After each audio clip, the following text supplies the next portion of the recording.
get our prayers answered. Pray. Never cease from praying, and temptation will always leave you. Satan will run away from you so fast because he's afraid of the name Yeshua. He'll get out your way. When you put Yeshua in front of you as a buffer and as that tank, he'll get out the way because he knows he can't win. He knows that you know the truth. And he don't want to be around nobody that knows the truth. He'll get out your way. Never cease to pray in the name of Yeshua, Jesus the Christ. Now let's look at Matthew 6. Once again, we're going to look at Matthew 6, 16 through 18. Matthew 6, 16 to 18 is another part that has been misused and misrepresented and abused, and a lot of us don't really understand what has been said here. And what Yeshua is saying when he says, moreover, when you fast, we're talking about fasting, be not as the hypocrites of his sad countenance, for they disfigure their face, that they might appear unto men to fast. Verily I say unto you, they have their rewards. But thou, when thou fastest, anoint thine head and wash thy face, that they appear not unto men to fast, but unto thy Father which is in secret, and that Father which sees in secret shall reward thee openly. Now fasting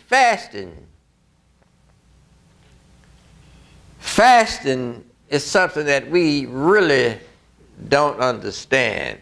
And I'm going to see if I can't really get you a better understanding of what this, just what it's all about, and why we should or why we should not, and how we should and how we should not fast. Now, today, and the same it was during that time, during the early biblical times, fasting is and was a very essential part of the religious life.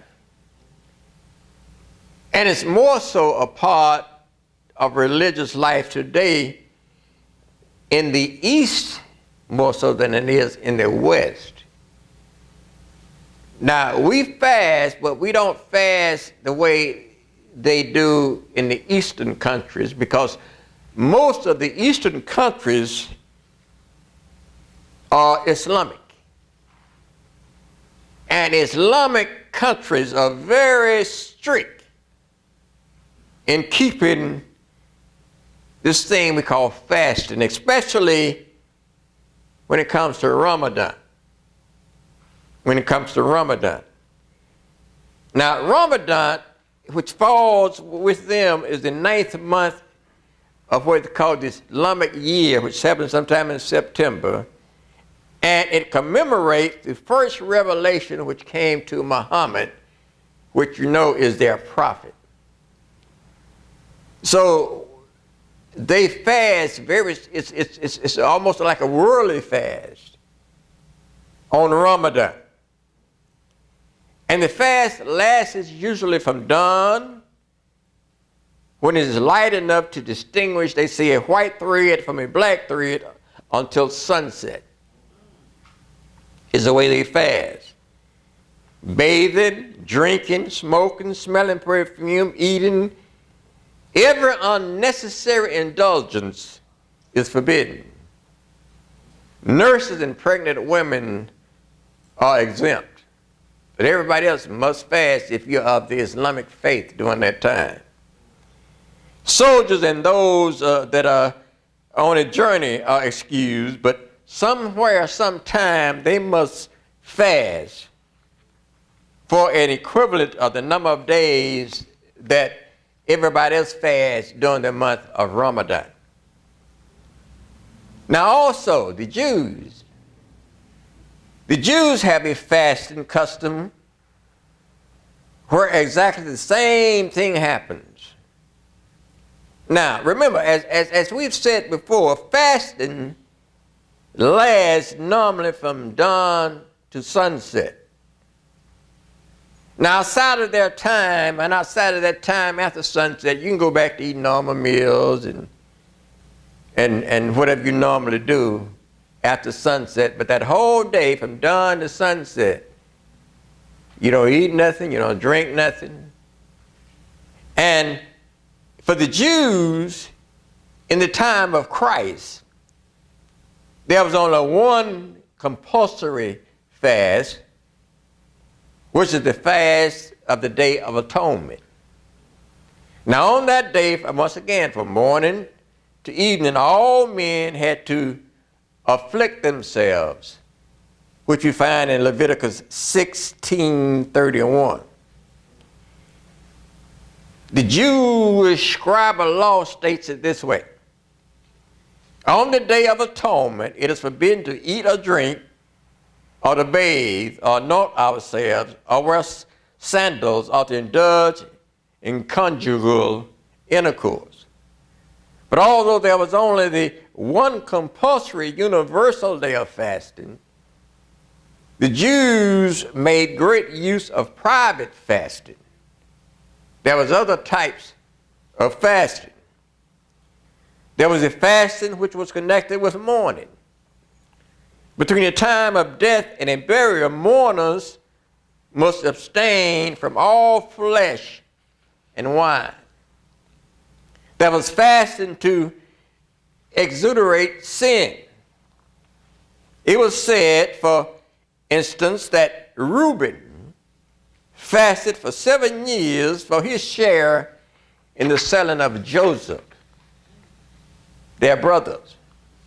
He drank no wine or other liquor, no flesh passed his lips, and he ate no appetizing foods. For the same reason, Simeon afflicted his soul with fasting for 2 years, because he had hated Joseph. Now, my brothers and sisters, it is fair to say that Jewish thought saw no value in fasting apart from repentance. The fast was only designed to be the outer expression of an inward sorrow. The writer of Ecclesiastes in 31:30 says, a man who fasts to get rid of his sins and goes again and does the same thing, who will listen to his prayer? And what profit is there in him humbling himself? That's why James once said, once a man becoming the knowledge of truth, there is no more forgiveness for sin. You know that you know what you're doing you shouldn't do, and you still do it. But the first thing you want to say, no, God, forgive me. Because every time I mess up, you forgive me. Every time I mess up. And I look at people that say those things, and it really saddens me, because it makes me think that you take God for a fool. You keep doing the same old thing, but God's supposed to always forgive you for doing the same old thing. And I truly don't believe that's what grace and mercy is all about. Grace and mercy is for the things and the times that we mess up, and for the time that we do things that we're not aware of, and when we go through certain changes in our lives. But grace and mercy is not continue to be shown on those of us that continue to play Russian roulette with our soul and think God is just supposed to overlook it because he's God. We must wake up to truth and understand the things of truth. And once again,